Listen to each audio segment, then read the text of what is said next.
ناکام رہے۔ مدینہ منورہ کے گرد محاصرے کو کئی دن گزر چکے تھے۔ اللہ تعالیٰ نے مسلمانوں کی غیبی مدد کی۔ ایک رات شدید طوفان آیا جس نے دشمنوں کے خیموں کو اکھاڑ دیا۔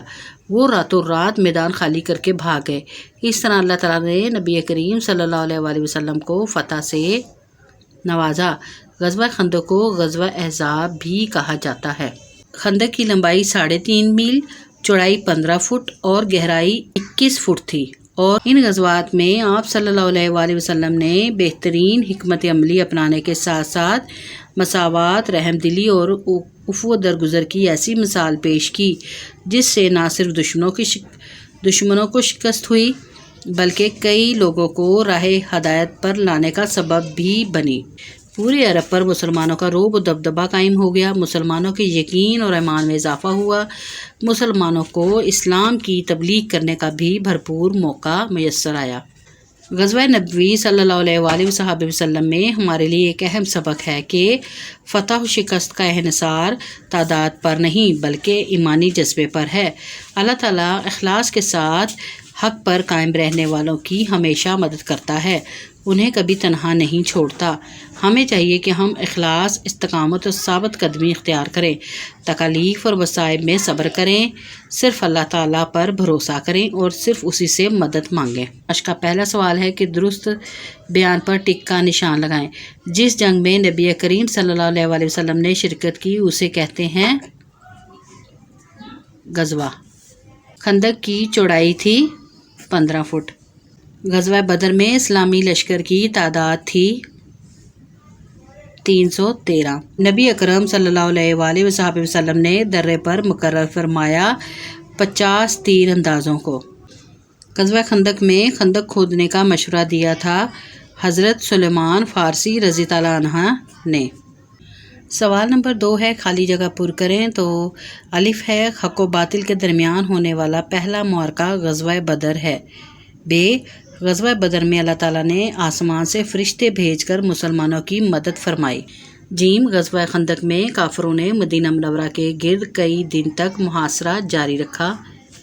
دال، اللہ تعالیٰ نے غزوہ خندق میں مسلمانوں کو فتح سے نوازا۔ ہے، غزوات نبوی صلی اللہ علیہ وآلہ وسلم کے بعد پورے عرب پر مسلمانوں کا رعب و دبدبہ قائم ہو گیا۔ سوال نمبر 3 ہے کہ مختصر جواب لکھیں۔ تو پہلا سوال ہے کہ جہاد کا کیا مطلب ہے؟ صفحہ نمبر 60 کے اوپر یہاں سے اس کا جواب بنے گا۔ پہلے کا، اسلام میں اللہ تعالیٰ کی رضا کی خاطر اور اس کے دین کی سربلندی کے لیے جو کوشش کی جائے اسے جہاد فی سبیل اللہ کہتے ہیں۔ بے سوال ہے، غزوہ کا مفہوم بیان کریں۔ سوال نمبر 2 جو ہے اس کا جواب بنے گا کہ غزوات نبی صلی اللہ علیہ وآلہ وسلم سے مراد وہ جنگیں ہیں جو نبی اکرم صلی اللہ علیہ وآلہ وسلم نے اپنی زندگی میں لڑی۔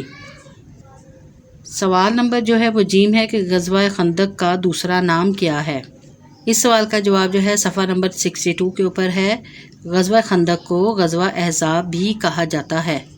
سوال نمبر دال، غزوات نبوی صلی اللہ علیہ وآلہ وسلم میں ہمارے لیے کیا سبق ہے؟ اس سوال کا جواب ہے صفحہ نمبر 62 کے اوپر کہ فتح و شکست کا انحصار تعداد پر نہیں بلکہ ایمانی جذبے پر ہے۔ اللہ تعالیٰ اخلاص کے ساتھ حق پر قائم رہنے والوں کی ہمیشہ مدد کرتا ہے اور انہیں کبھی تنہا نہیں چھوڑتا۔ سوال نمبر 4 کا جواب جو ہے یہاں سے یہاں تک ہوگا۔ اچھا جی، اس کے بعد جو ہے سوال نمبر 4 ہے کہ تفصیلی جواب لکھیں۔ لانگ کوسچن ہے۔ پہلا سوال، غزوات نبوی صلی اللہ علیہ وآلہ وسلم کا تعارف لکھیں۔ اس سوال کا جواب جو ہے صفحہ نمبر 60 کے اوپر 60 کے اوپر یہاں سے بنے گا۔ پہلا لانگ کوسچن جو ہے وہ یہاں سے ہوگا۔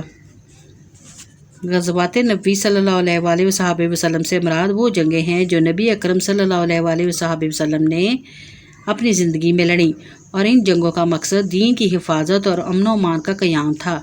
اسلام میں اللہ تعالیٰ کی رضا کی خاطر اور اس کے دین کی سربلندی کے لیے جو کوشش کی جائے اسے جہاد فی سبیل اللہ کہتے ہیں۔ جہاد ایک اہم اسلامی فریضہ ہے۔ ہجرت مدینہ کے بعد مسلمانوں کی بڑھتی ہوئی طاقت سے کفار مکہ کے ساتھ ساتھ مدینہ منورہ کے یہود اور دیگر اسلام دشمن قبائل بھی سخت پریشان تھے۔ وہ کسی طور بھی مسلمانوں کو ایک امت تسلیم نہیں کرنا چاہتے تھے۔ اپنے اسی ناپاک ارادے کا انجام دینے کے لیے انہوں نے مسلمانوں کے خلاف کئی جنگیں لڑیں، جن میں 3 بڑے غزوات بدر، احد اور خندق نمایاں ہیں۔ ان غزوات میں کافروں نے اسلام کے خلاف اپنی تمام تر کوششیں صرف کیں۔ یہاں تک جو ہے اس کا لانگ 1 کا جواب بنے گا۔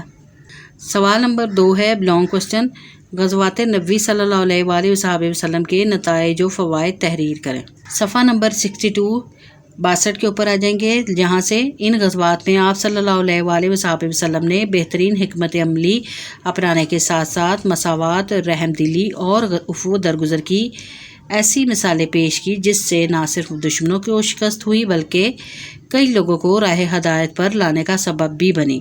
پورے عرب پر مسلمانوں کا رعب و دبدبہ قائم ہو گیا، مسلمانوں کے یقین اور ایمان میں اضافہ ہوا، مسلمانوں کو اسلام کی تبلیغ کرنے کا بھرپور موقع میسر آیا۔